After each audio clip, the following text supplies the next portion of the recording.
जय श्री जगन्नाथ सांग मैंने नमस्कार। शुभ सकाळ। आज हूँ पवित्र सावित्री व्रत।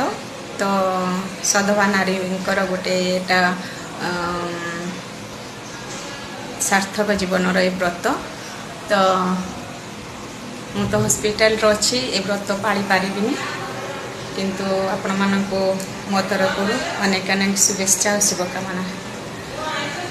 आज मेडिकल को आसवा मोर होगला बोधे 12-13 दिन हो गला। 3-4 थर सरला ड्रेसिंग पुणी आज हम परदिन होता दिने छाड़ी दिने ये भी नहीं सालाइनटा ये चलानी बोली पुणी आउ थे ये दिखाई।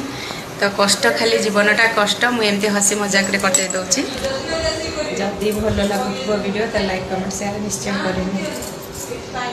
रहुची। जय श्री जगन्नाथ। Bye bye.